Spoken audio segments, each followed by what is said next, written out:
মনে রং লেগেছে, বসন্ত এসেছে, খুশিতে মেতেছে জীবন। আরে আয় সবাই মিলে ভিজবো এই নালে নীলে, বাজারে বাজা মাদল আজ খুশির তালে তালে, ধিম টানা টানা না না না, আজ নাচি রে মন শোনে না মানা। হয়েছে হয়েছে, আর এত নাচতে হবে না। এখন যাও তো, তাড়াতাড়ি আমার জন্য খাবার নিয়ে এসো। আমার পেটে যে ইঁদুরগুলো দৌড়াচ্ছে।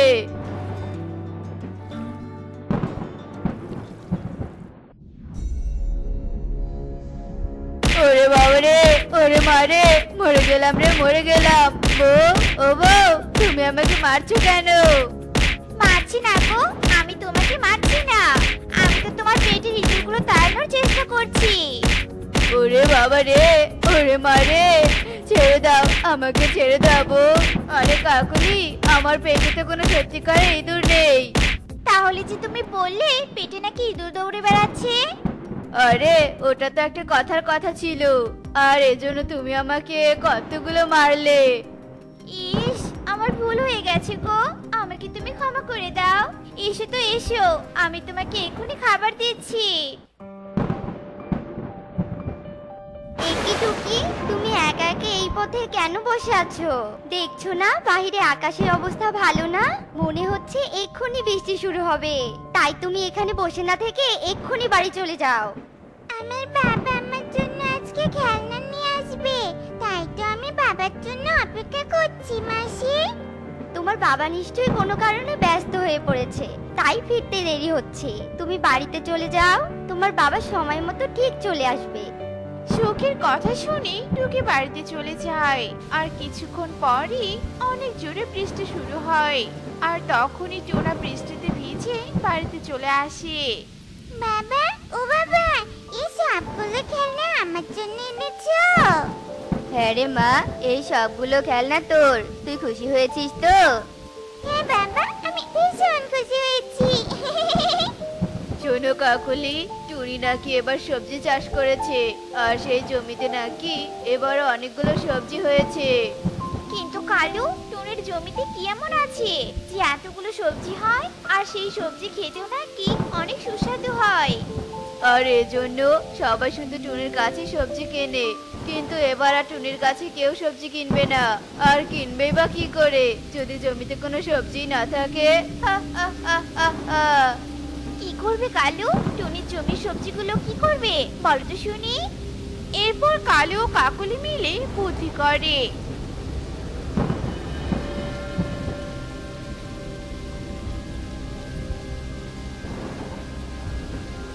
কাকুলি, এই সবজিগুলো আমরা কাল সকাল হতেই বাজারে বিক্রি করে দিব। আজকে তো অনেক জোরে ঝড় বৃষ্টি হচ্ছে, আর এই বৃষ্টিতে কেউ সবজি কিনতে আসবে না। হ্যাঁ হ্যাঁ, তোমার যা মনে হয় তুমি তাই করো। এখন তো আমার ভীষণ ঘুম পাচ্ছে, তাই আমাকে আর বিরক্ত করো না তো।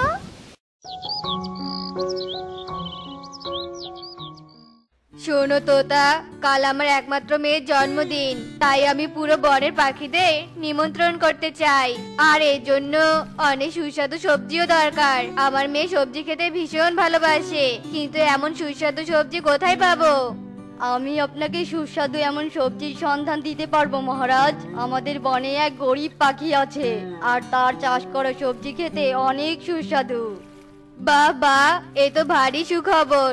ঠিক আছে তোতা, তাহলে এক্ষুনি যাও সেই পাখির বাড়িতে, আর তার সব সবজিগুলো কিনে নিয়ে এসো। এক্ষুনি যাচ্ছি মহারাজ। এ কি তোতা দাদা, তুমি আমার বাড়িতে এলে যে, কিছু বলবে নাকি? এরপর তোতা টুনিকে ঈগলের দেয়া হুকুমের কথা খুলে বলে। ঠিক আছে তোতা দাদা, তুমি কোনো চিন্তা করো না। আজ বিকেলের মধ্যেই আমি আমার জমির সমস্ত সবজি ঈগল রাজাকে গিয়ে দিয়ে আসবো। টুনির কথা শুনে তোতা সেখান থেকে চলে যায়, আর টুনি ও টোনা তখনই তাদের সবজির জমিতে চলে যায়। এ কি, এ আমার কি সর্বনাশ হয়ে গেল! আমার জমির সবজিগুলো কে চুরি করলো? এখন আমি কি করব? আমি যে তোতা দাদাকে কথা দিয়ে ফেলেছি। কেঁদো না টুনি, এখন আর কান্নাকাটি করে কি হবে? এসো আমরা বাড়িতে চলে যাই। এরপর টুনি ও টুনা তাদের বাড়ির উদ্দেশ্যে যেতে থাকে আর তখনই আবারও প্রচন্ড বেগে বৃষ্টি শুরু হয়। কাকলি, আমাদের ঘরের চাল ফুটো হয়ে দেখো পানি পড়ছে। অনেকদিন থেকে আমরা আমাদের ঘরটা মেরামত করিনি, আর আজকে তো দেখি বারবার বৃষ্টি শুরু হচ্ছে।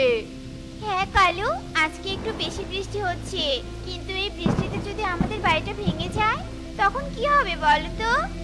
বলতে না বলতেই কালুর বাড়িটা ভেঙে নদীতে পড়ে যায় আর তাদের বাড়িতে থাকা সবজিগুলো নদীর জলে ভেসে যায়। মরে গেলাম রে, মরে গেলাম। আমার পাটা বুঝি ভেঙে গেল রে। ওগো কাকলি, আমাকে বাঁচাও গো, বাঁচাও।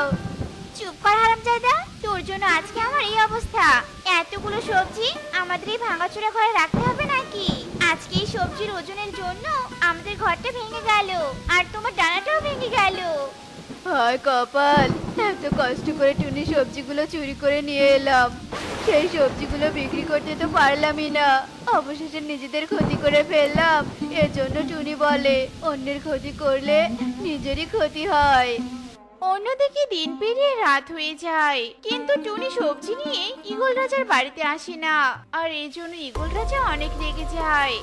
তোতা, এই তোতা, তুমি আমাকে বলেছিলে যে সবজি জোগাড় করার দায়িত্ব তোমার, তবে এখনো টুনি সবজি নিয়ে কেন আসছে না? শোনো তোতা, আমার মেয়ের জন্মদিন যদি সবজি না থাকার কারণে নষ্ট হয়ে যায় তাহলে আমি তোমাদের সবার গর্দান নিব। ঈগল মহারাজের কথা শুনে তোতা অনেক ভয় পেয়ে যায় আর একটা মশাল জ্বালিয়ে নিয়ে টুনির বাড়িতে যায়। এই হারামজাদি টুনি, তুই আমাকে কথা দিয়ে কথা রাখলি না কেন? আর তোর জন্য মহারাজ আমার গর্দান নিতে চেয়েছে।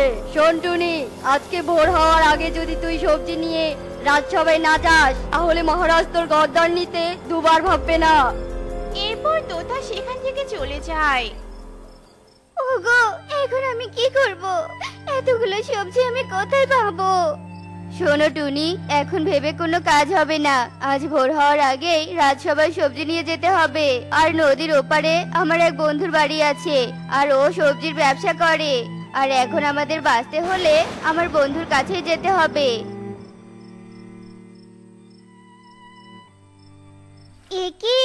আমি কি দেখছি? এতগুলো সবজি নদীতে ভেসে যাচ্ছে কেন? কে এই সবজিগুলো এভাবে নদীতে ভাসিয়ে দিয়েছে? শোনো টুনি, এক্ষুনি এই সবজিগুলো নদী থেকে তুলে মহারাজের কাছে পৌঁছে দিতে হবে। এরপর টোনা ও টুনি মিলে নদী থেকে সবজিগুলো তুলে নিয়ে রাজসভায় যায়। আর ঠিক সময় সবজি পৌঁছে দেওয়ার জন্য ঈগল রাজা টুনিকে অনেকগুলো টাকা দেয়, আর টাকাগুলো নিয়ে টুনি বাড়িতে চলে আসে। আর এভাবেই তার দিনগুলো খুব সুন্দরভাবে কেটে যায়। তো বন্ধুরা, আমাদের আজকের গল্পটি তোমাদের কাছে কেমন লেগেছে তা কমেন্টে জানাতে ভুলো না কিন্তু। মা, মা, আমার চা কোথায়? এত বেলা হয়েছে, এখনো আমাকে চা দাওনি কেন? তাড়াতাড়ি চা দিয়ে যাও বলছি। দিচ্ছি রে মা, দিচ্ছি। এই টুনি, এই বজ্জাত মেয়ে, আমার মেয়েকে এখনো চা দিসনি কেন? এই তো মা, এক্ষুনি চা নিয়ে যাচ্ছি। এই নে বোন, তোর চা। বাবা তো অসুস্থ, তাই আমি উঠে আগে বাবাকে খাবার বানিয়ে দিয়েছি রে। এই, এত অজুহাত দেখাবি না, এই আমি বলে দিলাম। ছি, এই টুনি, এটা তুই কি বানিয়েছিস? হ্যাঁ, এই নে তোর চা, তুই খা। আমার শরীর পুড়ে গেল। ইস বোন, এটা তুই কি করলি? এত গরম চা আমার শরীরে ছুঁড়ে দিলি। আমার শরীর খুব জ্বলছে রে। শরীর জ্বলছে বেশ হয়েছে, এমনিতেই যা লেট করে দিয়েছিস, তার উপর একটুও চিনি দেসনি। তোর কপাল ভালো যে মাকে বলে তোকে উত্তম মাধ্যম পিটায়নি। ন্যাকা কান্না বাদ দিয়ে দূর হয়তো আমার চোখের সামনে থেকে। মা, তুমি আমায় কোন জায়গায় রেখে গেছো? আমার যে এখানে থাকতে আর ভালো লাগছে না মা। মা রে, তুই আর কাঁদিস না মা, তোর খুব কষ্ট হচ্ছে তাই না রে? আমাকে ক্ষমা করে দে রে মা, ক্ষমা করে দে। আজ আমার জন্য তোর এত কষ্ট। এ কি বাবা, তুমি কখন আসলে? কই, আমার তো একটু কষ্ট হচ্ছে না।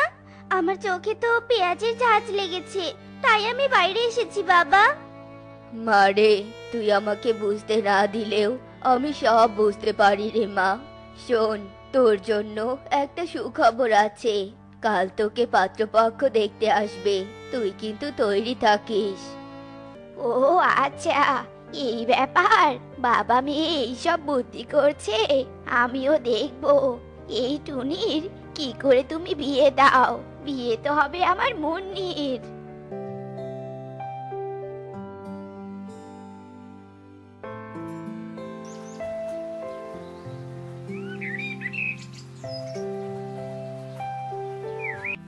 আরে আরে, আসুন আসুন, আপনারা চলে এসেছেন। আপনাদের জন্যই অপেক্ষা করছি। বসুন, আমি আমার মেয়েকে নিয়ে আসছি। এরপর মিনু মুন্নিকে নিয়ে পাত্রপক্ষের সামনে আসে। রকি মুন্নিকে তেমন একটা পছন্দ করে না, কিন্তু রকির মা মুন্নিকে বেশ পছন্দ করে আর তাকে প্রশ্ন করতে থাকে। বাহ, ভারী মিষ্টি মেয়ে তো। মা, তুমি রান্না করতে পারো? আমি যদি বলি রান্না করতে পারি না, তবে তো আমার বিয়েই হবে না। হ্যাঁ হ্যাঁ, আমি সব রান্না করতে পারি। বাংলাদেশি, ইন্ডিয়ান, জার্মানি সব দেশেই রেসিপি জানি। এ কি বোন, তুই মিথ্যে কথা বলছিস কেন? তুই তো কখনো রান্নাঘরেও যাসনি, তাহলে রান্না পারিস কি করে বললি? জানিস না মিথ্যে কথা বলতে নেই। এই টুনি, এই তোকে এখানে কে জ্ঞান দিতে বলেছে? আসলে আমার মেয়ে সব কাজ করে। দেখছেন না আমার মেয়ে কত সুন্দর। চলুন এখন বিয়ের ডেটটা ঠিক করি। না না, এই মেয়ের সাথে আমার ছেলের বিয়ে দিব না। উপরে ফিটপাট, ভিতরে সদরঘাট। আপনার মেয়ে মিথ্যেবাদী। আমি আমি এই টুনির সাথে আমার ছেলের বিয়ে দিব। মা টুনি, তুমি ভীষণ লক্ষ্মী। যে ঘরে যাবে ঘর আলোকিত হয়ে যাবে। কি বললেন? আপনি আপনার ছেলের সাথে আমার মেয়ের বিয়ে দিবেন না? ওই কাজের মেয়ের সাথে বিয়ে দিবেন? বিয়ে দেওয়াচ্ছি আমি। দূর হয়ে যান আমার বাসা থেকে। আমার বাসার ত্রিসীমানা যেন আপনাদের আর না দেখি। এভাবেই দেখতে দেখতে বেশ কয়েকদিন কেটে যায়।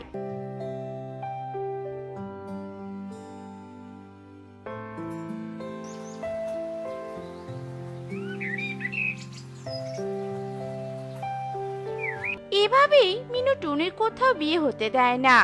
বাড়ির সমস্ত কাজ টুনির দ্বারাই করিয়ে নেয়। একদিন টুনি আর তার বাবা ঘরের মধ্যে কথা বলছিল। মারে, তুই এখানে থাকলে তোর সৎ মা তোকে ভালো থাকতে দিবে না রে মা। তুই বরং কোথাও চলে যা। না বাবা, আমি তোমাকে ছাড়া কোথাও যাব না। দেখবে আমি কাজ করে তোমাকে নিয়ে একটা ভালো বাসায় থাকবো। তোমার আর আমার কোনো অভাব থাকবে না। ঠিকই তো, এতদিন তো এটা ভেবে দেখিনি। এই টুনি যদি বাইরে কাজ করে আমাদের টাকা এনে দিত, তাহলে তো আমরা অনেক ধনী হতাম। এই টুনিকে আমি বাইরে পাঠাবো আর অনেক ধনী হব। এই টুনি, এই দুই বাবা মেয়ের এত কিসের কানা ঘোষা রে? এই শোন, তোর এই অসুস্থ বাবার পেছনে আমি আর টাকা খরচ করতে পারবো না। এখন থেকে তুই কাজে যাবি আর আমাকে অনেক টাকা এনে দিবি। কাজে যাব? কিন্তু বাবার দেখাশোনা কে করবে? আর আমি কোথায় কাজে যাব মা? আমি কি জানি তা। এখন থেকে আমি হাতে টাকা না পেলে তোদের বাবা মেয়েকে বাড়ি থেকে বের করে দিব, এই আমি বলে দিলাম। হায় হায় রে, এ আমার কি হয়ে গেল? আমার জানাকে যে তীর মেরেছে। হায় হায় রে। কেঁদো না দিদি, কেঁদো না। মোরলের বিগড়ে যাওয়া ছেলে যে কবে ভালো হবে? আমাদের বনটাকে যে ছন্নছাড়া করে ফেলছে। মধুপুর বনে টোনা তার বাবা মায়ের সাথেই থাকতো, কিন্তু টোনা ছিল খুবই জেদি আর বিগড়ে যাওয়া ছেলে। সে বনের সব পাখির ছানাদের মেরে ফেলতো। একদিন টুনি কাজ খুঁজতে খুঁজতে মধুপুর বনে চলে আসে। ইস, আমি যে আর হাঁটতে পারছি না। কোথায় কাজ পাবো? আমি কাজ না করলে যে মা বাবা আর আমাকে বাসা থেকে বের করে দিবে। না, আমাকে কাজ খুঁজতেই হবে। কিন্তু এ বনের ছানারা এভাবে পালাচ্ছে কেন? ওদিকে কি আছে দেখি তো গিয়ে। এ কি? এ আপনি কি করছেন? জানেন না প্রাণীদের হত্যা করা কত পাপ? এই মেয়ে, তুই কে রে? আমার কাজে বাধা দিচ্ছিস কেন? সামন থেকে সরবি নাকি তোকেও মারবো? ছি, আপনি এত নীচ! ছোট ছোট ছানাদের মারতে আপনার একটুও কষ্ট হচ্ছে না? এই ছানাগুলো আপনার কি ক্ষতি করেছে যে আপনি এদের জীবনটাই শেষ করে দিচ্ছেন? ওরা আমার কিচ্ছু করেনি। আমার তীর ছুটতে খুব ভালো লাগে, আর এই ছানাগুলো খুব চিৎকার চেঁচামেচি করে, তাই আমি ওদেরকেই তীর মারি। আপনি আপনার বিলাসিতার জন্য কত মায়ের বুক খালি করেছেন জানেন? কত ছানা তাদের প্রাণ দিয়েছে। আচ্ছা, আপনার যদি প্রাণ নেওয়া হতো তাহলে কেমন লাগতো বলুন তো? আর আপনার মায়ের কি অবস্থা হতো? না মানে আমি তো এভাবে কখনো ভেবে দেখিনি। আর সত্যি তো আমি কত অন্যায় করেছি, কিন্তু আমি এই পাপের প্রায়শ্চিত্ত করব কি করে? আপনি আপনার ভুল বুঝতে পেরেছেন, এতেই অনেক। আর কখনো বনের কাউকে হত্যা করবেন না, পারলে সাহায্য করবেন। কাজের খোঁজে আর কত দূরই বা যাবো, কোনো কাজই তো পেলাম না। টুনি যখন এসব বলে হাঁটছিল, তার সামনে একটা শুকনো কাঁঠাল গাছ ছিল। গাছটি পুরো শুকিয়ে গিয়েছিল। গাছটি টুনিকে দেখে বলে, এই যে মেয়ে, মনে হচ্ছে তুমি কোথাও যাচ্ছ। তুমি কি আমাকে সাহায্য করবে? আমি যে পানির অভাবে পুরো শুকিয়ে গেছি। আমার গাছের গোড়ায় পানি না দিলে যে আমি মরেই যাব। চিন্তা করো না কাঁঠাল গাছ, আমি তোমার গাছে পানি দিচ্ছি।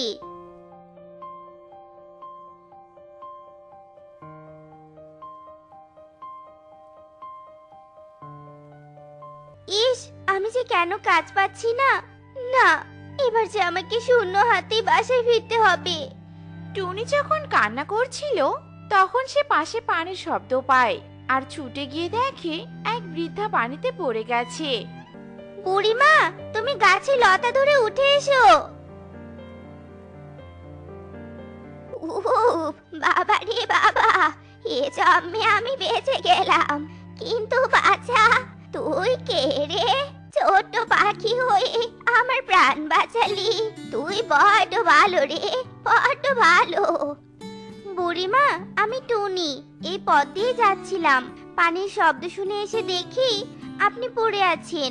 আপনার কিছু হয়নি তো বুড়িমা? না রে না, আমার কিছু হয়নি। তুই না আসলে যে আমি মরেই যেতাম। কিন্তু তোর এত মন খারাপ কেন রে? বুড়িমা, আমি আমার সৎ মায়ের সাথে থাকি, বাড়ির সমস্ত কাজ করি, কিন্তু তবুও মা আমাকে বাড়িতে থাকতে দেয়নি। বলেছে আমি যদি কাজ করে টাকা না নিয়ে যাই, মা আমার বাবা আর আমাকে বাসা থেকে তাড়িয়ে দিবে। আহারে, তোর তো ভীষণ কষ্ট। তুই অনেক ভালো রে, তুই বড় পরিশ্রমী মেয়ে। তুই নিশ্চয় জীবনে সফল হবি।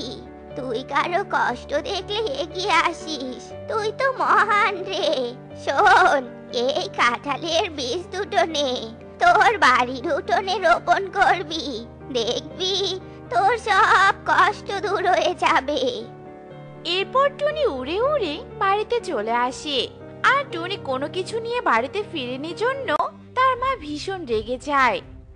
এই সতীনের মেয়ে, তোকে বলেছিলাম না টাকা না নিয়ে বাড়িতে ফিরবি না। কি এনেছিস শুনি?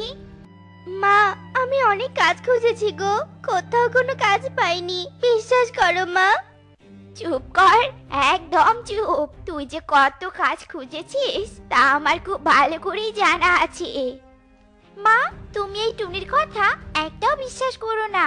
এই শয়তান মেয়ের জন্য আমার বিয়ে হয় না। একে দূর করে দাও তো মা আমাদের বাসা থেকে। বাবা আর এই টুনি আমাদের বড্ড চালিয়েছে। না মা, তুমি আমাদের বাসা থেকে বের করে দিও না। বাবাকে নিয়ে আমি কোথায় যাব বলো? এরপর মিনু টুনির কোনো কথাই শোনে না, আর বাবা মেয়েকে ঘাড় ধাক্কা দিয়ে বাড়ি থেকে বের করে দেয়।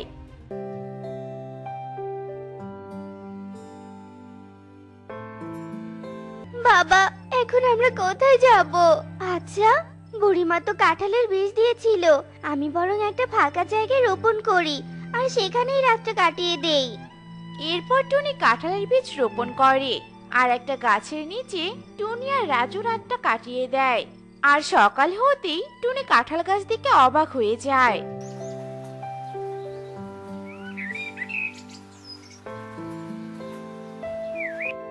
বাবা বাবা, ওঠো বাবা, এই দেখো কাঁঠাল গাছে রং করা কাঁঠাল। কি অবাক করা কাণ্ড! কিন্তু আমি আমি তো রাতেই বীজ রোপণ করেছি, এত তাড়াতাড়ি কি করে বড় হয়ে গেল? মারে, সবই তোর কষ্টের ফল। তোর পরোপকারীর ফল পেয়েছিস রে মা তুই। চল, আমরা একটা রং করা কাঁঠাল পেড়ে খাই। সে কি স্বর্ণমুদ্রা? তাহলে কি বুড়িমা তাকে বাঁচানোর জন্য আমাকে এভাবে সাহায্য করলো? বাবা, বাবা দেখো, আমাদের আর কোনো কষ্ট থাকবে না বাবা, আমাদের আর কোনো অভাব থাকবে না। আমরা এই স্বর্ণমুদ্রা বিক্রি করে সুন্দর একটা বাসা বানাবো, আর সেখানেই তুমি আর আমি থাকবো বাবা। যেই বলা সেই কাজ। টুনিরা রং করা কাঁঠালের স্বর্ণমুদ্রা বিক্রি করে ধনী হয়ে যায়। টুনি তার পরিশ্রমের মাধ্যমে সৌভাগ্য নিয়ে আসে। টুনির সৎমা এসব দেখে ভীষণ জ্বলতে থাকে। না না না না, এই টুনিকে আমি কিছুতেই ভালো থাকতে দিব না। ওর এই কাঁঠাল গাছ আমি কেটে দিব।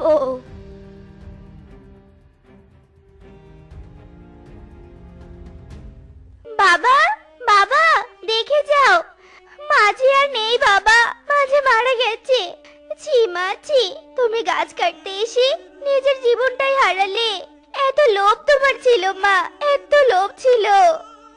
মন খারাপ করিস না রে মা, লোভে পাপ আর পাপে মৃত্যু।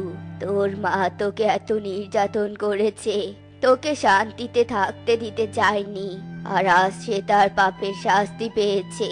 লোভ লালসা মিনুকে এতটাই নিচে নামিয়েছে যে সে এভাবেই তার লোভের শাস্তি পেয়ে গেল। আসলে এজন্যই লোকে বলে পাপ কখনো বাপকেও ছাড়ে না। তো বন্ধুরা, আমাদের আজকের গল্পটি তোমাদের কাছে কেমন লেগেছে তা কমেন্টে জানাতে ভুলো না কিন্তু।